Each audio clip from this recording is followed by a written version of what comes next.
ladies and gentlemen. Now we're live. Welcome Now to we're South live. Florida. Thank you for coming. Yes. All right. So I am Chris with Cowdog Craftworks. This is PJ with the Evolution of Tables. Yes, sir. We have Arturo, the Chop Master. That's right. And together we are Ask Me About My Wood. So, all right, guys, let's get this started. What's everybody working on right now? PJ, what you got for the week? Oh man. Well, Chris and I just did a pretty big delivery yesterday. We got rid of a lot of big boxes of plywood for that office build out that we're doing. Okay. We got some, had some, didn't really run into any issues. I was kind of waiting for an issue to happen, like, oh man, we're gonna have to go back and fix this or something. But now that I look back at it, Chris, right? Like it was pretty smooth. We just dropped everything off. I actually went out to the shop this morning and got I was looking around. I'm like, man, there's so much room for activities now. Like there's it's really. You have a patio and a shop now. Mm-hmm. What about you, man? Arturo, what do you got going on? I'm wrapping up the walnut furniture pieces that I started last week. Procrastinated a little bit. So I'm wrapping them up today, actually. Picked up a little bit of walnut yesterday. I sent you guys a picture. Yes, we saw that. Yes. Yeah, man. 10 footers. So then I gotta finish up a few little things there and then start delivering piece by piece. Nice. Like, are you kind of like friends with the customer, or is it just it's actually a friend of my wife's from high school. Okay. But we've known her like for a long time. And besides her, I've known her for a while. So then she was like, hey, I'm moving. And I did her wedding. I did a bunch of stuff for her wedding. Oh. Wood-wise. So then she was like, hey, I need furniture pieces. And I don't want to spend like a ton of money for like BS at whatever furniture store she was going to. Yeah. And I was like, all right, I'll take care of you. So they all they did was ordered, I think, a sofa and their bed, which they already had. So they got a desk, the desk, the dining table, the TV console, and the coffee table. All nice. It looks pretty good. Yeah, Chris was telling me yesterday, sofas are so in right now. Oh, man, how funny! I was at golf with a buddy of mine. He's like, "Who can make a sofa?" I'm like, "We can make a sofa." Yeah. And then I have like 2 bays over. There's an upholstery guy. Oh, okay. Oh, perfect. Actually, well, hey, yeah. Well, we might need that guy too. Oh, I got people. I know a guy. A guy I used to work with that does like boat canvases and stuff like that. So you do boat cushions and bimini tops and things. There's another guy over that he does boats as well. He does upholstery for boats, and then another guy to my right, he does upholstery for everything. Chris, what are you working on, man? So I'm working on the IG Builders Challenge right now, which is a supercharged nightstand that has wireless charging, which it's kind of weird because the IG Builders Challenge, like you get a set of plans, but it's sort of encouraged to not stick with the plans. So, to expand upon the plans, do different things. And I started working on it like 2 days ago. I'm doing most of the legs and the carcass out of the oak that we used, that we got rather from McKinsey, the steel yard. The piss oak, actually. Yeah, piss oak. Yeah. So for those that don't know, this oak smells terrible. Like it smells like probably 40 homeless dudes have been peeing on it for like about 2 years. Like it is gross. Like, and I mean, the wood is in pretty good shape. Like after I milled it out and everything, like there's not a whole lot of issues with it, but like, and now most of the smell's gone, but every once in a while you just catch that whiff. You just catch that whiff. And the sawdust is yellow too, right? Like it's got a yellow hue to it. No, like it's a little darker than typical white oak, but dehydrated piss, I guess. Like dehydrated piss. That's what's up. So I got done milling all that a couple days ago and kind of trimming everything up to size. And then last night I was cutting I was tapering off the legs and then cutting the bridle joints for the front. Yes. And well, actually it's for the front and rear legs and the, I guess, depth stretchers. That's like going to be all connected via bridle joints. Everything else can be dominated, but I just wanted to do something kind of, rails. Sorry. Rails. Yeah, that's all right. Yeah. So yeah, like that's kind of what I was doing. And then it was funny because I woke up this morning with like super anxiety because I somehow in a dream realized that I glued one of the front legs on backwards. Like, okay. I don't know, like it was weird. And then I'm like laying in bed and it's maybe like 6 a.m. I'm just laying there and I'm like, oh, like maybe it's not that big a deal. Like maybe I can pivot. Maybe I can just use that one as one of the rear legs. Cause I've only done the front legs to the rail. So it's only one joint that I've done so far. So I was thinking initially, I was like, oh, like maybe I could just turn it. But the problem is they're tapered. They're only tapered on one side. So by turning it, that doesn't really accomplish anything. They're tapered backwards then, yeah. Yes. Wow. And luckily I was doing this at like, close to 1 a.m. last night. So actually like the glue hadn't fully cured yet. So I was able to just go in there and like give it a really solid whack with the mallet, like a rubber mallet. Yeah. And it's not a pinned joint yet. So that's the other thing too. Like it's a bridle joint, but there's nothing running through the side. So, sure. There's not a dowel through it or anything. Yeah. So it's exactly. And actually the way that it's designed, the domino is going to be what pins it. So got it.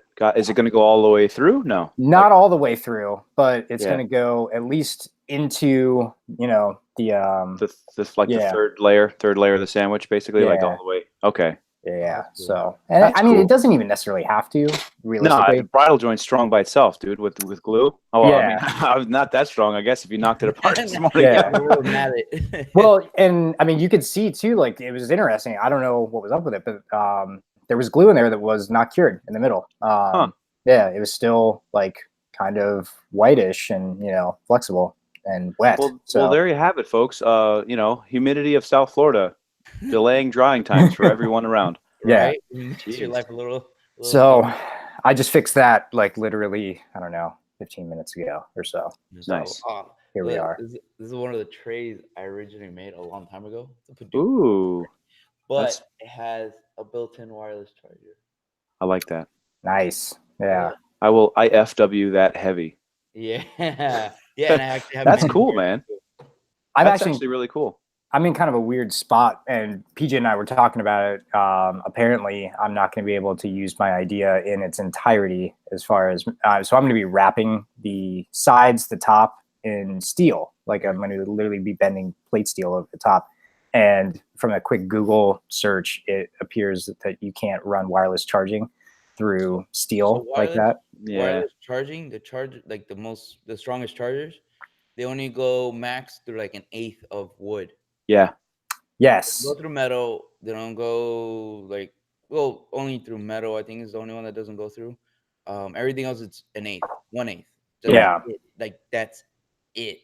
Yeah. And then I can run 1/8 plus my outer box, and I'll get charging. Every night. So what I'm gonna do actually. And you're going to come in handy here, Arturo. I was going to say, this is a great opportunity to ask Arturo to do this for you. Yeah. Well, like, I mean, I'm just going to take a hole saw and literally use No, through the steel. Because I don't think your CNC, you want to be cutting, ferrous metals with it. But literally like taking a hole saw, plunging through the steel, and then having you do a medallion with like the logo or something on it. And then I'll inlay that. I can even make it like removable. Just use some hot glue to tack it, and then the wireless charger will sit under that, so that it's wood. That'll be able to get through. And it's cool because then you can say like, "Oh, this is where it goes." Yes, it's a lot. The indicator's a lot stronger. I mean, aesthetically, it's not exactly what I wanted, but whatever. Right? Yeah, but it's not going to work through the metal. Yeah, we all got to pivot. At some point when we screw something up. Yeah. It's very finicky when it comes to that. So it's like, I have a bunch actually. I made a bunch of those little chargers out of wood. This is a tray for me. That's very cool. All right, so let's start running down through the list. Let's run it, man. Run it. You know what, PJ? How about you started off this week? Okay, man. I've got no problem with that. From scratch and veneering. Veneering, yes, learning from scratch and veneering, fellas. So basically, as a teacher, everybody know, in the area, you guys, everybody that I talk to, they know, oh, PJ, you're a teacher. That's so cool. Hey, can you teach me this? And it's like, hey, Pony, do a trick. Like, oh, you're a comedian? Hey, make me laugh. Like, no, dude. The last thing that I want to do is teach something that after a full day of teaching already. Like, no, Yeah, just let right. me enjoy my time in the shop. Leave me alone. You know, Make me a like, bicycle clown. maybe I want a bicycle. But like, so that gets me thinking. I'm like, man, PJ, is that really selfish, of you to like want to, just kind of keep all your self-taught information to yourself? No, it's not me being selfish. It's just me not being in the mood to teach after teaching all day. That's all. Right. So, but then like my response to a lot of those people is not as mean as what I just said. It's just like, hey, you have the internet in your hand, really, and that's what I did. Yeah. Like I literally, let's say when I made the decision that I wanted to start this, I wanted to start woodworking, I subscribed to the Wood Whisperer on YouTube. And I literally watched every freaking video that he's ever made. And I used to watch Norm Abrams, the New Yankee Workshop, from the guy from this old house. And I like wanted to be them. That's the decision I made in my head. And I wanted to learn everything that they knew. So I watched them, and luckily those guys are, they're better teachers than I am. So hats off to them. Maybe I could teach like biology better than they could, but they're better woodworking teachers than I am. So like, I mean, they've been there you doing go. it longer too. Yeah, they've been exactly. Yeah, I'm not the voice of. I'm not the authority on any of this stuff. None of us are really the authority on any of this stuff. We're all just kind of passing along information that we've gotten from somewhere else. Exactly. Yeah, people ask, oh, how is it you started? I'm like, YouTube videos.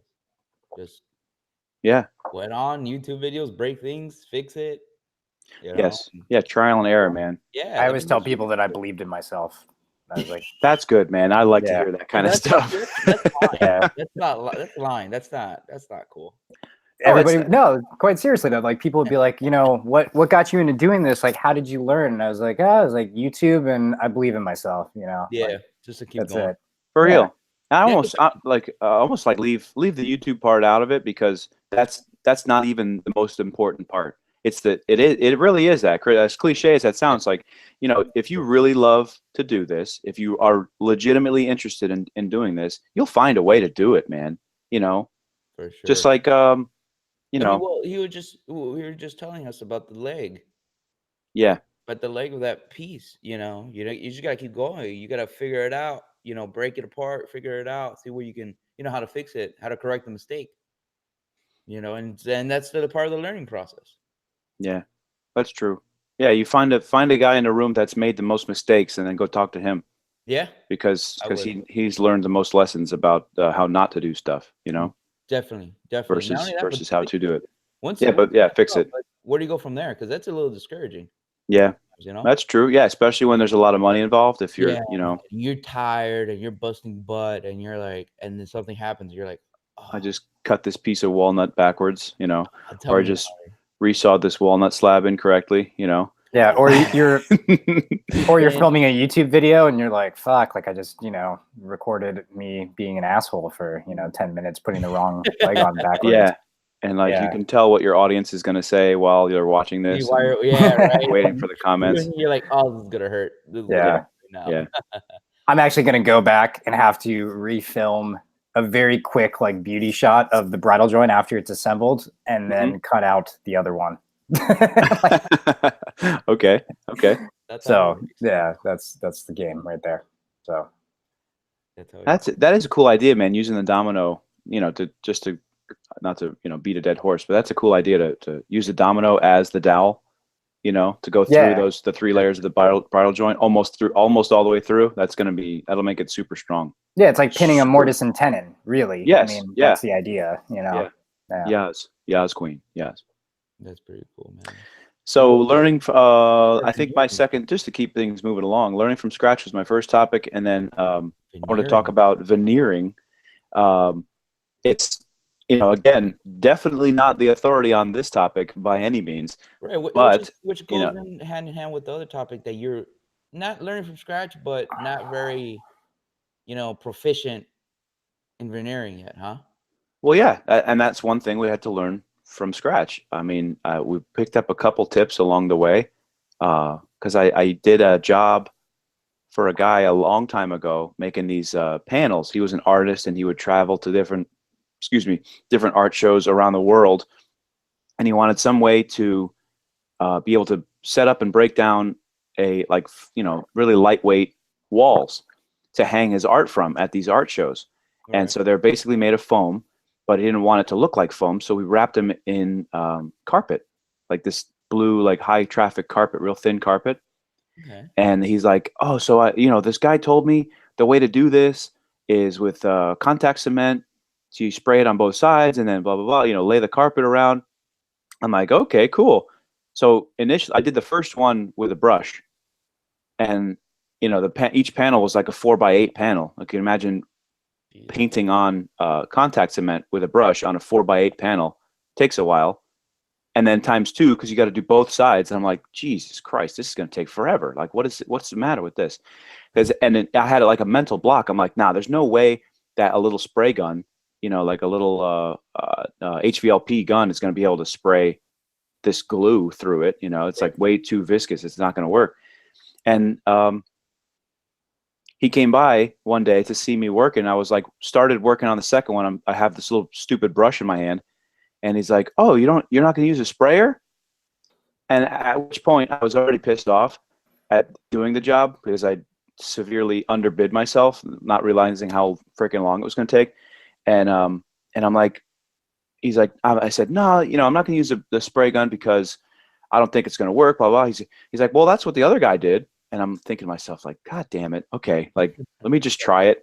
And it worked, and whatever. It was perfect. It was like a nice, way more even of a coat. It took a thousandth of the time, and there you go. You spray both sides. You let them sit for a minute, let them tack up, and then boom, tough actin, tenactin. Yeah, no. So one of the guys that does cabinetry, he does veneering a lot, and he uses a spray gun, one of those HVLPs. Yep. From like Harbor Freight or something like that. To fill it, and that's all he used that gun for. You can't clean the gun after that. Oh man, there's no way. But you can keep using it. Sure, as long as it's sealed off. As long like I'll just peel off the little scab on the end of the actual tip and spray it like nobody's business. It'll it's like leaving the glue in the can. As long as it's not exposed to oxygen, you're good to go. Just let it sit. But like you said, that gun is done for. Like you're not going to be able to use it for anything else. No, man. And that's okay. A sacrificial gun. Yeah, that's what it is. It's a sacrificial gun. And it's pretty cool though, because you could spray it, and as long as there's no pieces like touching each other, you'll be all right. It won't really dry. Chris, was that your stomach growling over there? What was that sound? That was Harper. Oh, nice. Yeah, I'm pretty sure my girlfriend's coming home, so all the dogs are like at full attention at the front door. Right. They already know. They smell it. They already know. The one that feeds us is coming. Yay, love. Oh man, muted. Oh, he muted it? Yeah, he did. He did. Oh, Chris, I still see your face, Chris. I just can't hear you at all. I love you too, man. Oh man. Hey, so Arturo, man, let's go do your topics, man. Let's keep it rolling. How we're talking about this week that I was asking you about that black limba. Somebody contacted me, and they're like, "Hey, I need a dining table," and I have my dining table posted, one of the small ones, the thin one.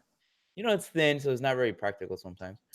That's why I like to keep a little extra weight on too. Like I don't want to be right. You gotta be practical. So they're like, "Hey, the slab is too thin." I'm like, "Well, I got a buddy." This guy. Slabs, if you want a bigger slab, so they're interested in that.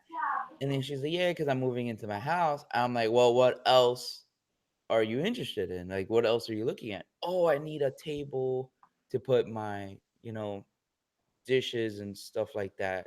The fancy dishes when you take out when guests come over." Oh, okay. Oh, like a buffet table is what they're looking for. Exactly. A buffet. Exactly. A buffet, yeah. And then named after Jimmy Buffett table? Yes, Jimmy Buffett. Yeah, because he always uses fancy china. Yeah, or Warren. I mean, could be either of the Buffetts. He paid Jimmy for that. Yeah. Yeah, he paid Jimmy for that one. I'm sorry, Arturo. Go ahead, man. We're assholes. So go ahead. Yeah, my bad. Good, man. And I was like, I can make that for you as well. And then she's like, okay, do you have any like samples or anything like that? So I sent her a bunch of pictures and stuff like that of things that I've done. And she said, oh, I'm definitely interested. And then, as we talk, she keeps adding things to the list. Yeah.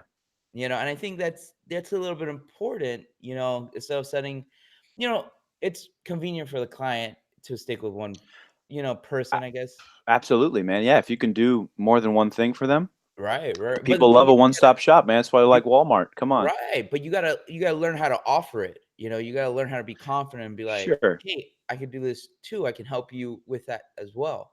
Well, look at you, man. Most people want to go to one place instead of two places to get the yeah, and deal with two different people, haggle with two different people, maybe, right. or get two different types of customer service. Like they like you. Look at you, man. Come on, look at the mirror, dude. Now, Jon Snow. Who's gonna say no to that? I know. I can't. That's why we're doing this right now. Nobody, right? But also, you get that consistency all across the board. You get the same. Everything matches, everything lines up. So then I think client upselling is a big part of that all. People underestimate it, and I think you can really run with that.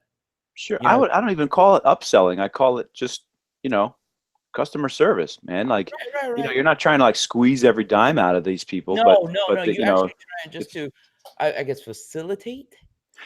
Yes. Yeah. Like, hey, maybe I could provide something that you didn't even think you needed. But, now you're like really interested in what I'm doing because you're impressed by some pictures that I sent you and how I talk to you, how, just I'm being nice because I'm a nice guy and you're comfortable and you're like, all right, yeah, man. Crack the wallet a little bit harder, And inside you just really want your client to be happy. Yeah. At the end of the day, if they're happy, you're gonna be happy. The piece is gonna come out great. It's all gonna be great. So if you can help them with a little bit of, a little bit extra couple pieces or whatnot, I mean that's great, and that's like a win-win for everybody. Yeah.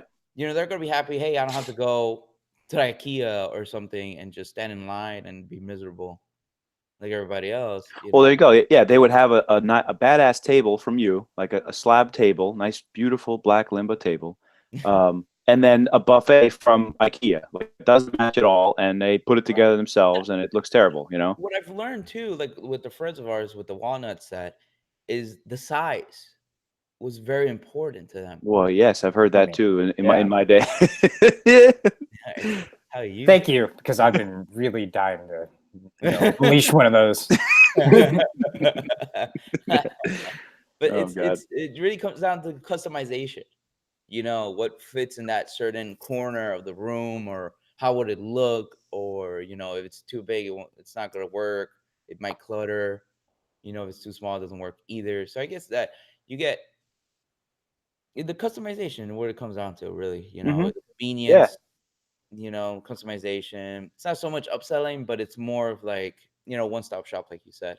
Yeah, man. Hell yeah. Order your pieces. It might cost you a little bit more, but you get exactly what you want, and you know it. Yep, it's a convenience fee. Right. It's a convenience fee. That's all it is. It's not that much, but the convenience fee. Sure, it's worth it. It's worth not making another trip, not having to talk to somebody else. Yeah, absolutely. Or go and when you assemble it, doesn't fit or doesn't like the look, then you got to return it and all that. Yeah. Oh man, no. You get something that you wanted the first time and you get it done right. And that's what works, So that I think I learned that this week, and I was like, damn, that's pretty cool, and it's a cool topic because a lot of people are, I guess, not confident enough to offer, the service. Okay. Well, yeah, because they haven't done it. They don't want to offer a service that they've never done, so maybe they haven't been doing it that long, or they do it. You get me? It's just they don't, like, if I come to you, PJ, for a table and you just sell me a table and not like kind of offer me, hey, what else do you need? Because usually a person that needs a table needs chairs or needs something else to go with it. That's true. You're not shopping for one thing. PJ will just make you a free bench usually if you buy a table from him. That's my bargaining chip. It's the worst bargaining chip. Like, it's a good bargaining chip, but like every single time he's always pissed off. He's like, now I got to make this bench for this person for free. I'm like, mother. Like, come on, dude. Like, you get can't it do together. that either. Yeah, Free. bad I at mean, you that. always got to charge something. They're always getting something in return. I know. Like, he gets super panicky. Like, he'll give him the price, then all of a sudden he's just like usually unprovoked. Probably it's just like, oh my god, like, yeah, a bench. I'll give you a bench. Yeah. Oh, so you're trying to close the deal with the bench is what you're trying to do. Yeah, but like Chris said, even sometimes like they didn't even say no. Like they were still thinking about it, and they're probably typing in the text message. They're like typing back. They're like, okay, yes, when do you want me to bring a deposit or whatever? And I'm like, I'll give you a bench too. Like, no, PJ, stop it. No, take it back. Unsend. That goes into the art of the well, not really upselling, but in the no, it's working for me. Yeah, it's in the selling process. You can't be giving free stuff. I used to do that. I used to, like, a while ago, used to give free stuff, and then my wife's like, "What the hell are you doing? They didn't even ask for this." I get the beat down. So my wife will come out like, "Oh, this is for the same people." Oh yeah, okay, that's cool. Like, how what did you get? What did you get for this? I'm like, I'm just doing it for free. She's like, God damn it, come on, man! Like, you can't do that. Stop it, man. That's no bueno on that one. Yeah, you can't. I mean, it's all part of it. It's all, they're gonna need it. Yeah, So and actually, I try and like make myself feel better by saying like, oh, they'll just remember you as that really nice guy that made the bench, and like, you gave them a deal of a lifetime and this and that, and then I'll never hear from these people again. Yeah, you'll never see them again. I yeah, like. I mean, you wish. The thing is, though, you gotta learn how to, I guess, sell it. You gotta be confident and just go with it. Just go with the flow and feel out the customer. The customer is, willing to buy a table. They need some type of sitting arrangement. Sure. Well, if I do hear from the people again, then they're probably going to be expecting the same type of crazy deal. And then I just give them a new price, and they're like, "Whoa, this guy changed." Well, some people are, depending on the customer, but some people will leverage that against you. Yeah. Like, hey, you give me this for free, so why are you charging me X amount of dollars if it cost you free last time? Yeah. I'll just say, hey, man, pull a Rob and say the price is the price. Like, I'm not in the business to do free stuff, so bye. Like, if you can't respect, you can't, out of respect, like, you can't, just because I gave something to you free, like as a package deal last time, you can't just out of the blue say, hey, could you do that free thing again? Like, no, I made money off of you. Oh, BJ. Oh, BJ. Oh no.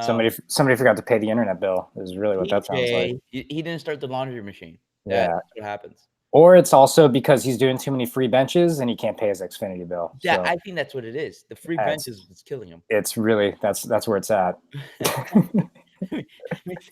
If I can bring him back alive, because Jesus, he's like completely out. I'm here just time stamping everything. Can you guys hear me still? Hey, now we can hear you. Okay, good. Yeah, I had a. Oh, here we go. You're back.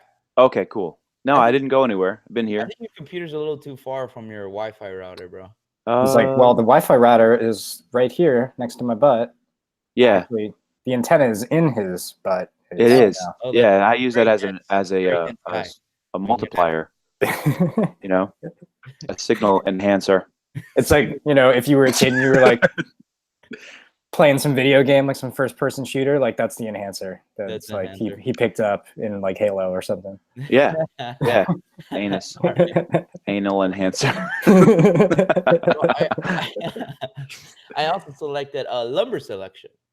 Oh, okay. Second topic, lumber selection. Good topic, dude. Tons to talk about. The lumber selection. I think that's important. I mean, it's do you? Do you really? All right, Chris. Why don't you go ahead, Chris? Go with your topics now. That was all we needed. That's it. Lumber important, guys. Real novel concept there, Arturo. No. Listen, no, because I've seen people and pieces that have no idea what the hell they're selecting at the lumber yard. Yeah. All right, and I think that at one point has happened to all of us, which we don't want to say. I saw somebody posted a picture of their Home Depot cart with all this lumber on it. It was an Instagram post, like, I'm ready for my next project. And I'm like, what is that? Spaghetti? What did you buy? What, how are you going to get anything straight out of that pile that you selected? It looks terrible. Yeah. Does your Home Depot build boats too? Because that's all that, that's what that's good for, is boat building. Yeah. Sure, for real. Yeah. Is that a bent lamination project? Like before that's the bent cool. lamination? Yeah. Fresh out of steam box from Home Depot. Great job. But it happens. I see that when I go pick out lumber and people are just standing there picking random stuff. And I'm like, what are you doing? Yeah. Like what, you like it goes, a lot of things go in it, because let's say, besides like how the grain looks, which is important. Oh, that is what she said. How the grain looks. Also the width or the thickness of the lumber that you're selecting might make your project easier, in the long run, in cutting and whatnot. You get fewer cuts in. It's a lot smoother. The joints are a lot, there's a lot less joints and whatnot. And just people are like selecting like the thin pieces or like stupid thick pieces. I'm like, I know there's no way in hell that you can get that done with that. Yeah. Yeah. If you stop them and ask, hey, so what are you building with this? Like, oh, I'm going to build a picture frame. Oh, is it like a curved wall that the picture frame is going on or something? Like, there's nothing good that's going to happen.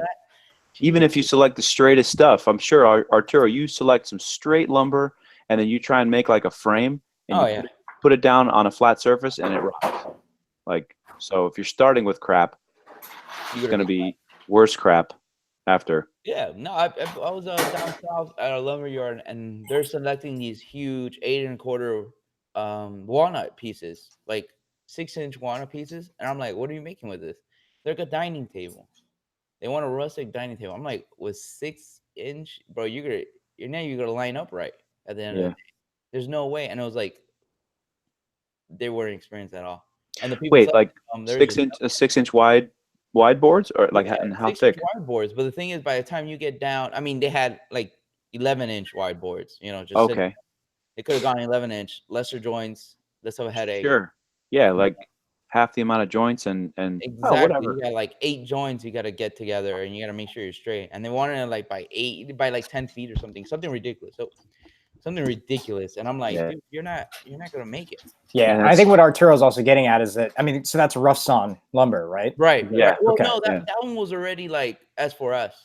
Oh, really? Geez. So then I have no idea what he was getting at, but that lumberyard does S4S. So then I was like, there's no way. There's no way you would get that far along with that material, depending on the person, obviously. But they're having the guys that work there that barely know anything. They just started the other day, like getting lumber for them and just throwing it. I'm like, half of them are bowed. There's like pits in them. I'm like, dude, you have no idea what you're doing, do you? Oh yeah, we've done another one. I'm like, no, you didn't. No, you didn't. Yeah. You really didn't. You really didn't, because just by you selecting that wood, you would know by the last one, hey, I'm not going to get one that's bowed already. Yeah. And deal with that crap and just waste money. And they spend like $1,000-something. I was like, sure. Well, I was going to say, like, they're trying to build a rustic table out of walnut, dude. I got pallets. Exactly what I said. Exactly what I said. I'm like, dude, you're crazy. You have no idea what you guys are doing. And they bought it. Like, what exactly is rustic about finished walnut at all? I have no idea. Yeah. No idea. There's nothing rustic about finished walnut. Like, doesn't have a rustic look to it. Yeah. So, Arturo, do you like, if let's say you're at the Home Cheapo, I talk a lot of smack about Home Depot, but I'm there like 4 times a week. I know. But so Arturo, if you're let's say you're selecting lumber, you do the traditional, eye it down the edge, eye it down the face, look to see if it's got the pith in it. Usually, most 2x4s have pith in them. It's like they're just little stick of trees that they got one 2x4 out of. Right. Do you ever like intentionally buy a wider board that you're gonna mill down into small? Let's say you need 6 2x4s or something. Would you buy a really nice 2x12 and get your 2x4s out of that? I might, if there's not really any 2x4s, available, which recently they've been a lot less. You know, every time I've been going to get 2x4s, I'm like, damn, there's lesser and lesser. Yeah, Yeah. I'll get a wider board and then just mill it down, just cut it down. Sure. You know, why not? Sure. I mean, if the like, let's say the 2x12 is solid, I'll get it from there. Yeah. I have no problem. Smack it Yeah. through a table saw. It's pine. I mean, it's going to eat it in like seconds. So Sure. why not? And usually, if you pay attention to the price, you get a better deal. Yes, I've noticed that too. Yeah, the longer, if you get like a 16-foot 2x12, let's say you could get 3, 6. You could probably get 8. No, sorry, you could get You 6 8-foot 2x4s out of it. It's cheaper. It's a lot more work, but it's cheaper. Like the board foot price. At the end of the day, we have the tools to do it. So what is it? Like 5 minutes of your time? Because it's 2x4s. The table saw eats it. The miter saw eats it. So it's not like you're cutting through like a hard maple that it's gonna be a lot of work. And at that point, it's quarter sawn too. If you get the 2x12 that's got the pith right down the center of it, you know, on either side of that pith, we said it before, like that's quarter sawn lumber, man. Yeah, and you're solid. You I know? think you get a better deal. I mean, a little bit more work, but you get a better deal in the long run. I like recently. If I can find good solid 2x4s, I'll do that. Yeah, I've seen at Home Depot actually. I've seen they have like actual yellow pine 2x4s, not the white spruce stuff. Right. They have some. There was like yellow pine and some like Doug fir 2x4s. Yeah, and they're labeled incorrectly because they just say white pine. Both of them are like, these aren't white pine, but they're way better than that spruce crap over there. So you know, I asked about. You remember, you know how we joke with David with the premium white face? Yes. Home Depot and Home Depot and Lowe's, the white face could be either fir, maple, or pine. Really? So they generalize it as white face, and it could be either of those three. So they're trying to say that all white people look the same? Is that what they're trying to say? Pretty much. I mean, we might have some lines here and there, but we all look the same. That's true. Oh, you know, man. So I didn't know that, but then if you go online, their website says it like, yeah, white face is either maple, and sometimes oak. I've gotten oak as white face, and I had oak plywood there that is gorgeous. Yeah, but it's just cheap, regular like pine price. And it's just that because that's their general price. It's just they don't know how it comes. Like that premium white face stuff from Lowe's is not always there. No, it's not. Yeah, the first time I saw it was that piece that David brought over to the shop, and then we started making fun of him since then. Right, but then before that, they had the really nice oak veneered one. Like it's a really nice oak. I have pieces there still. It's a beautiful oak, and I've never seen it again. It's not like the regular oak that they have at Home Depot. It's the one that got away, man. You know, it's the one that you should have bought it. So you know, but like what you said, I think you get a better. At the end of the day, you know, so like seeing what you got, you know, seeing what's on the menu, basically, at whatever store you go to for lumber wise, you might. I mean, I like going for a wider board overall, and then, you know, I'm milling them down because, like, let's say for example, those 2x4s, the edges are beveled or like rounded over. Rounded over, yes. That's frustrating to me. Yeah. You know, you're trying to use it, and it's like already, it's not even 2 inches; it's 1.5 inches by 4 inches, and then on top of that, it's, you know, they're rounded over, so you got to set up if you want. Yeah, you could either change the width, take a total of, you know, almost a 1/2 inch off of the width of the board, or the thickness of the board to get those nice square edges. Exactly. So I think at the end of the day, if you're making a dining table, let's say for example, you have the necessary tools to be able to select wider lumber, you know, and get it, you know, milled down to what you need, basically. I want to say. Yeah, and then you have scraps. You have scraps you could use for other stuff. You get scraps left over. You can make. I mean, I did a walnut cutting board the other day, 18 inches by 24, and I have a ton of scrap there that'll make probably something small out of. Yeah, nothing goes to waste, man. Nothing goes to waste. Not that stuff. So I think, but you get a nicer selection overall. Yeah. You know, you get pieces that you want, pieces that you actually would need. You know, you're not wasting your money or your time trying to carry stuff that are not no bueno. No bueno, fam. No bueno. Too much work. Chris, man, what do you got for us, Chris? Ooh, like you got two solid topics coming up. I feel it coming down the pipes. That's a good question. I don't remember exactly what they are. I think okay. You selected from inspiration from things outside of makerspace. Yes. Yes, well. So let's start with that one, and that's kind of interesting because this topic's going to be more. I mean, I'm going to obviously hit it, but I think it's really for everybody because I'm curious as to whether or not you guys also find inspiration from things that are outside of like woodworking and making, and apply that to what you're doing. You know, like if you're, for me, like I've always kind of liked seeing people that are really good at stuff, no matter what it is. So, you know, if you are, you know, Michael Jordan, LeBron, like, you know, if you're a really good musician, I'm actually really into a filmmaker, content creator guy right now on YouTube, Peter McKinnon.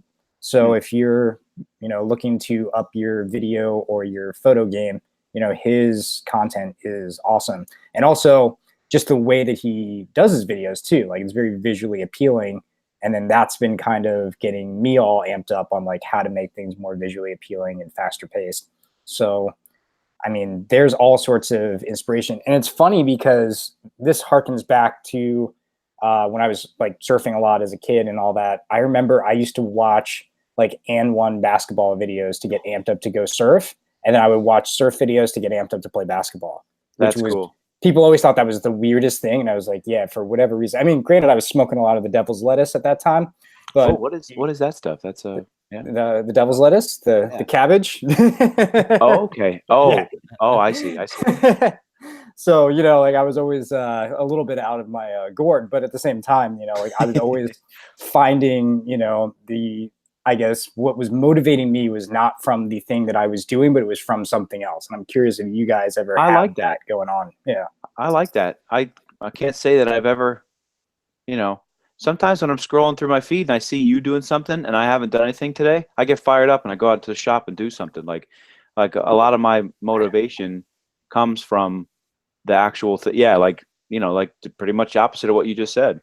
Like if I have, I used to play guitar and sing a lot, you know, and if I just like, I kind of gotten out of the music thing lately, the last few years, like just trying to make money and be a dad and everything, you know, it's like every 15 minutes of the day is accounted for. So there's no time, I don't have like an hour or 2 hours of a block of time to sit down and play guitar and just chill. Right. So like, if I hear a certain song that takes me back to like years ago, I'll be like, damn, all right, you know, I'll just go grab it. Go, you know, the kids are asleep. I'm just going to go sit outside and play guitar. I don't care, you know? Yeah. Like, you know, but usually the thing that I'm doing is what I get motivated from. Right. No, and also you sometimes you get like a writer's block type of thing. That's true. You know, you start dwindling in there, and then you're like, oh, you're like stuck, and you don't know what to do. And like, it's always cool to take a step back, do something a little bit different, like that, play the guitars and stuff like that. And I always like take a little break every once in a while throughout the week, and like I'll just play a little bit of video games or something. Mm-hmm. You know, just to free up the mind a little bit, to get it out of that zone, free up the mind. And I've learned that it's a lot healthier, you know, and you can start getting, you know, inspired and stuff like that. Like I have this picture right there. Yes. That the wife made, because mine's hanging downstairs. It's better. I beat her, so she hanged it next to the dining room. Don't worry, she's not going to listen to this either. So. Oh no, she is listening. She's right in there. She hears me. She hears me texting me. Oh man. But sometimes I think you got to take a step back, because then it opens your mind a little bit. So sometimes we get so cluttered with numbers and this and that. And I think taking a step back, you know, freeing up your mind with something else. And I think you know, you start picking it up a lot better. You can get inspired a lot more, you know, easier, you know. Yeah. Is that where the devil's lettuce comes in? Is that what that is? No, I've never done that, sir. Man, with the jellyfish shirt, which is questionable as well. You know, oh man, but I think taking a step back, you know, looking around, seeing different things gives you a little bit of inspiration. Mm-hmm. You know, and it doesn't have to necessarily be like actual like woodworking stuff or wood stuff.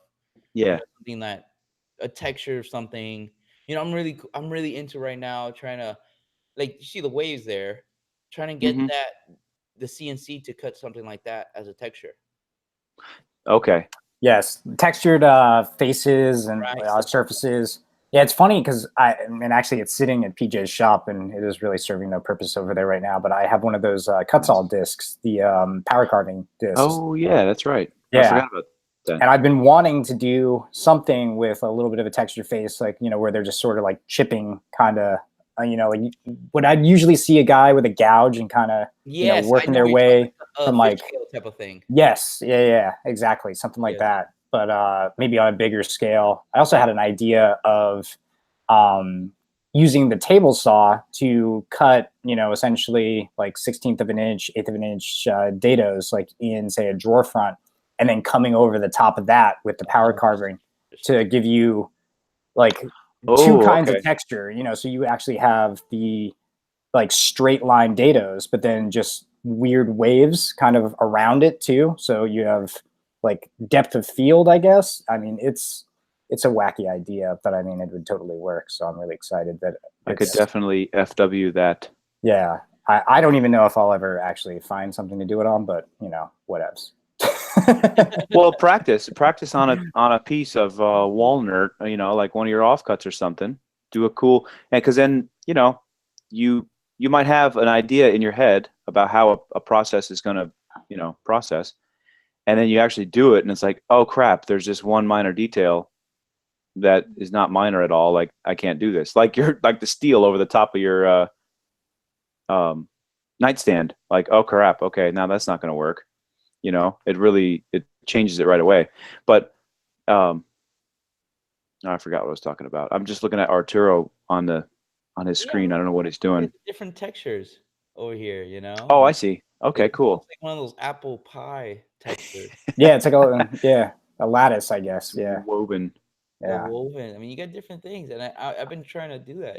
Oh, so this is something that you're talking about. Yes, that is exactly. That's cool. Yeah, that's cool. That's actually, I think that's probably more easily done with a gouge, like a bowl gouge. Yeah, I've seen people do it with a bowl gouge. Yeah, and I think I mean, it's way too out of my budget right now, but Arbortech has that little ball gouge, and that thing hooks into your angle grinder, and that thing is cool. Like they have so much. How much is that? That one is like, I want to say at least $100. Yeah, oh, okay. Yeah, well, most of their stuff is right around their $100. Yeah. Well, I believe the big power carving disc is like 200, something like that. So I have a 4.5 inch, and it was like $60, $70. The Arbortech one? Yeah. I mean, I gotta find the truck you found that off of. So let me see. Yeah. I have it on Amazon. Amazon was. They have one at Harbor Freight. It's literally a saw chain, which, for me, like I would be able to sharpen it. It's like infinitely usable, or I could actually make a replacement chain to go around it.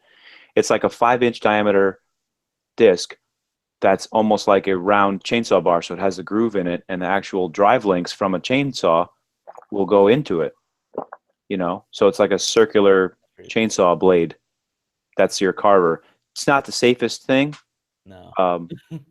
I mean, it's probably not as safe as that Arbortech. Yeah, there's your Cutsall thing. Yeah. Cutsall one. I have this one. Sorry, it's not Arbortech. It's a Cutsall. It's $60. Yeah, that's what I have. That's sitting over at PJ's shop right now. Yeah, literally that exact thing. Is awesome. So it does work. Okay, it's still in the box. Yeah, and the King Arthur. There it goes. The King Arthur tools. Okay. They're the legit, man. Yeah, because one of the things I'd like to do, especially now that I have the domino, is focusing on like sort of curved joints a little bit, like sort of joining something, having it be a little bit on the bulkier side, and then removing that material to get like a smoother curve instead of a straight 90. Gotcha. Yeah, like you see a lot of guys do it. I mean, Jory Brigham does it, and it fits with my style a lot. As far as like the mid-century modern, more modern look. And I mean, that's one of the things too, man, is like having a budding YouTube channel, etc. Like I have to like kind of keep thinking about ways to keep things fresh and new, and always now looking for inspiration from pretty much anything. So that's really where the root of that conversation kind of comes out. Robert wrote on the chat, on the YouTube chat, out of his price range, the guy has a domino and a track saw. I know, right?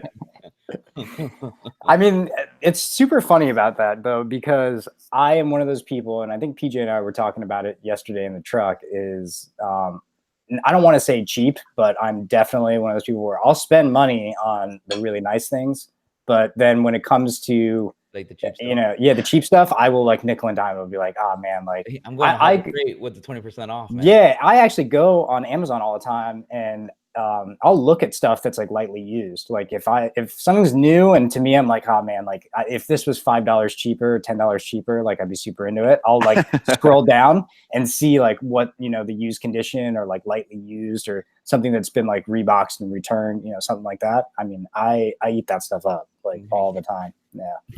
So there's no reason not to. I mean, if it's still going to get shipped to you, it's still going to work. Like I don't care. Why not? You get like I said the other day with that track saw, I've been looking for a track at the TS75 like Chris has, just because I like to double up on things.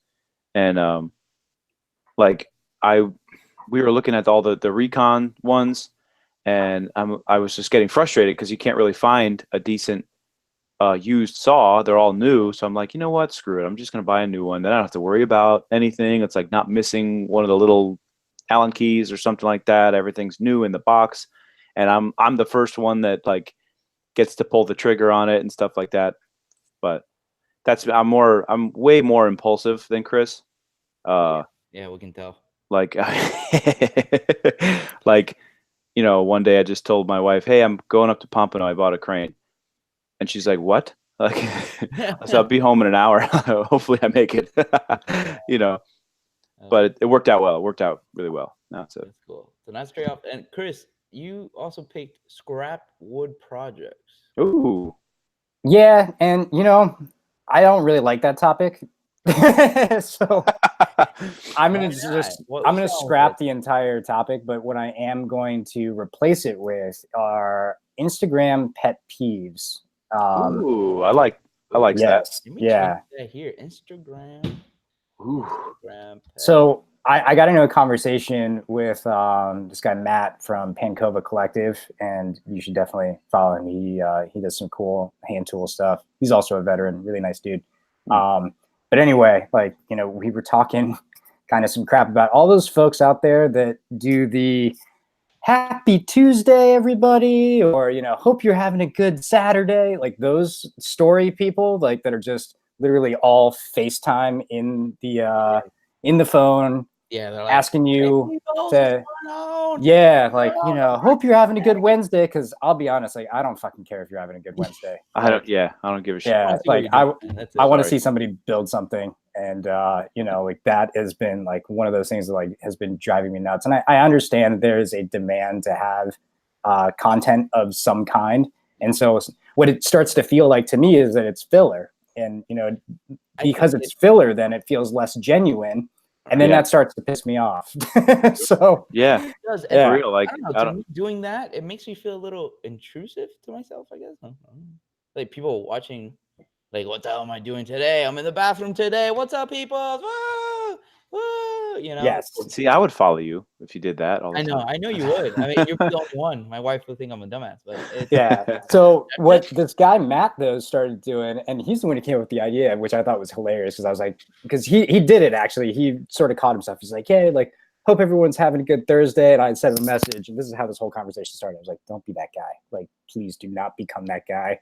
And he's like, well, how about I do this? Like, how about on Friday, I wish everybody a happy Monday, and just like completely fuck it up. Like start like wishing people that like the wrong day. Or whatever day on a different day. And so yesterday he does it. He's like, happy Monday. Hope everyone's getting a sweet start to your week. And like, it's Friday. And it's actually perfect because it's a Friday, because that's going to confuse the hell out of everybody, who's like winding down for the weekend and probably think this guy's like, roasted on something. But I mean, that's the thing, man, is like, I am kind of in this weird thing where I'm like watching all these people and it's starting to feel very not genuine, from that whole perspective. So and I'm glad you're at that point. I'm glad you're filtering that out too, because that pisses me off. Just seeing people post for the sake of posting, like, I don't. I come on Instagram. I'll come on Instagram to to see what you guys are up to see what people that I'm actually interested in are up to. I don't need any kind of motivational speech, you know. I mean, everybody needs that every now and then, but like, come on, you know, don't say happy Monday, happy Tuesday, happy Wednesday. Like, just, you know, show me what you're working on. If you don't have anything to post, like you said, there is a demand for daily posting of some kind of content. But if you don't have anything going on, just don't. Like, okay, I'll talk to you later. You know, I'll get an update when you do something.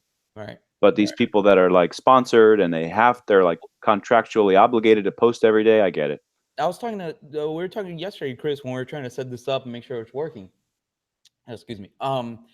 And sometimes it's starting to feel even on YouTube that people are just making videos for the hell of it, and then they're getting, I don't know, it's getting boring a little bit. Yeah. Yeah. It's not as entertaining as it used to, you know, not to name names or anything like that, but you know, you can start to see like kind of like their soul disappear. You know, yeah. the body because like you see the videos in the beginning, oh, it's all exciting, and then like by now it's like, yeah, you know what they need to do is more people need to take pictures of pastrami sandwiches because it is the most sensual of all the salted and cured meats. Salted cured meats, yes. You know, Chris, instead of trying to satisfy 2 of your needs, why not try and satisfy 1 of someone else's? Okay. There you go. Oh man, I don't know. Arturo, are you even picking up on these Seinfeld references, or like are they? Yeah. He loves it. I've seen it. But I mean, that's a funny point too, is that, I mean, I am one of those people where I don't always have content all the time because, hey, like I'm sometimes in the courthouse and, you know, I'm trying to do my actual day job and things like that. So, you know, it becomes a little light on the woodworking side, and I'll either avoid posting entirely or I will do something like, I don't know, so it takes a picture or like a quick video, something that's more daily sort of activity, right? And go off of that rather than try to manufacture interest in what I'm doing. Because, I mean, a lot of times I would just venture to say that most people don't give a crap about what I'm doing. So, you know, unless it's actual like woodworking content. But I mean, hey, with that being said, I got a lot of feedback on my pastrami sandwich the other day and people thought it was delicious. So, you know, there's that.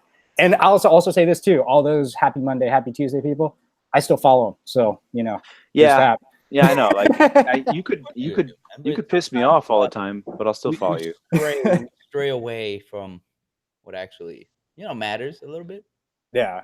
And I mean, some of those folks too, like I actually like them as people. Like, you know, obviously we went up to Workbench Con. We got to meet a lot of, you know, folks that do different things, that have different strategies. So, you know, PJ talks about it every once in a while about how he fanboys when he's there. Oh man, no, I don't.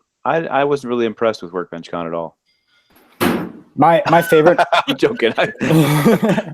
My favorite moment from Workbench Con, and I think we've talked about this a couple times. I don't think we talked about it last week though. Was when PJ was talking to Matt Cremona, and Matt's been following him. Like, how long has Matt been following you now? Would you say? Probably like a year, I guess. Okay. Maybe.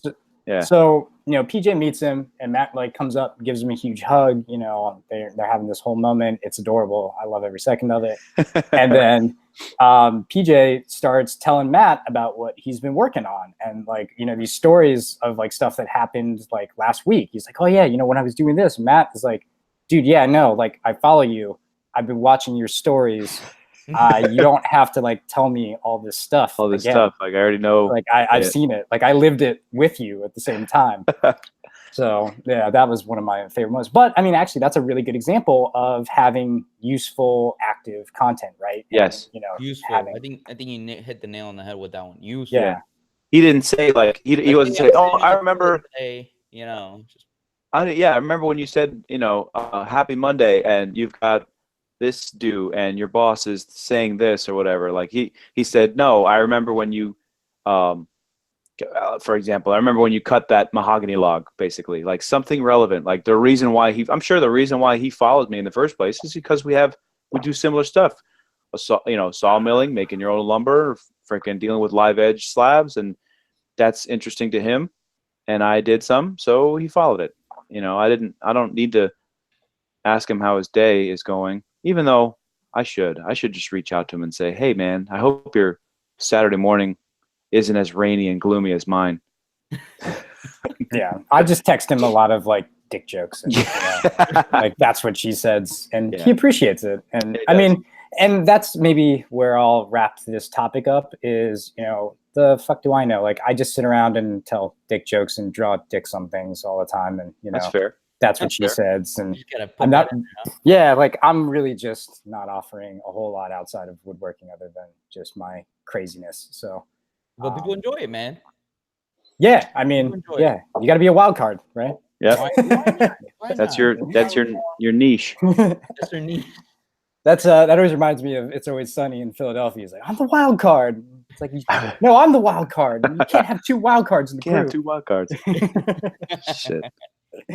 All right, guys. Well, I mean, I guess what we should definitely do is thank everybody who has bothered to listen. And I mean, people writing in the chats, people listening. Yeah, that's awesome. Oh, so, Arturo, are you keeping the chat secret, man? You didn't read any of the comments? No. I'm not. Or was there really only that one comment? You guys, because I don't like interrupting you. Hey, so and so said this, and hey, so and so every 2 seconds. Yeah, I've been there. I don't want to. I'm not that guy. That's not on my Instagram. So yeah, definitely. Thanks to everybody for listening. And let me run down the list real quick. We got Morning Wood. Morning Wood is there. Hey, Robert's on there. John was on there. Griffin was on there. What? Welcome to South Florida, buddy. Yeah, man. Welcome to the rain. Yeah. Welcome to the rain. Yeah. Enjoy your vacation this weekend. It's 95 degrees with 400% humidity. Yeah, and it's like raining. It's like raining around here too, man. Yeah. Oh, Mr. Squatter. What is that? Squatter? I can't even read that. Look at that. I don't know. Focus. I can't. Okay, hold on. See if we can Nah. I don't think that's working. How about now? No. Squirter? Yeah. Yeah, Mr. Squirter there. I don't know. Mr. Square Art. Oh, Square Art. Jesus. Okay. Because Chris kept talking, so it would go back and forth between the small screen and the big screen, so I could only see it for like a second. Keep talking here. That's because I'm trying to avoid. Oh, God damn it! You did it. I'm really trying to avoid addressing this topic. He's separate, Mr. Square Art. Oh man, good morning, man. Good morning. Yeah. Thank you for everybody joining us. It was a good one. On to next week. You can follow us on social media. We got the Instagram going. Posting a couple things here and there that none of us are posting, which is pretty cool. And about my wood, you can email us. And listen to the podcast. What's the email address, Arturo? What's the email address? aboutmywood@gmail.com. And where do we find each other on social media? Where are we going? Instagram, right there. PJ, start talking so you can ask me about my wood at gmail.com, and Instagram. Our Instagram is ask me about my wood. That's the name of our Instagram account. It's basically an account that the three of us share. So we'll each kind of like take control for a day or so. Like we'll just log on and post a picture of something weird. Look, be fair. It's an Instagram that you two run plus me. Like you guys are always together posting the same. No, man, no. You're part of it, man. Get on there more often, so we can just keep posting the same pictures of all three of us together. We gotta get an Arturo picture. Yeah, we gotta get just get on there, do a toilet selfie like you were doing before, and put it on. Right? Yeah, you just carry me around. Hey guys, follow just here, dropping a deuce. Anywhere, hashtag it. Hashtag ask me about my wood. Get some topics for the next week. We do 6 topics every week, so might as well. Hey, Cunningham just sent me. Oh, Chris Cunningham just sent me a video. He's using that live oak that I sent him. Man, nice. He just ran it through the planer. Individually, we are on Instagram. So PJ, you are at PJ_Fetcher, FETSCHER. My bad. That's the one. That's all right. And then we have Arturo at the Chopmaster, all one word, standard spelling. Spell it out. Why not? I mean, you spell VTHES. Nope. I'm full retard right now, so you're gonna have to take over for me. CHECHOPMASTER.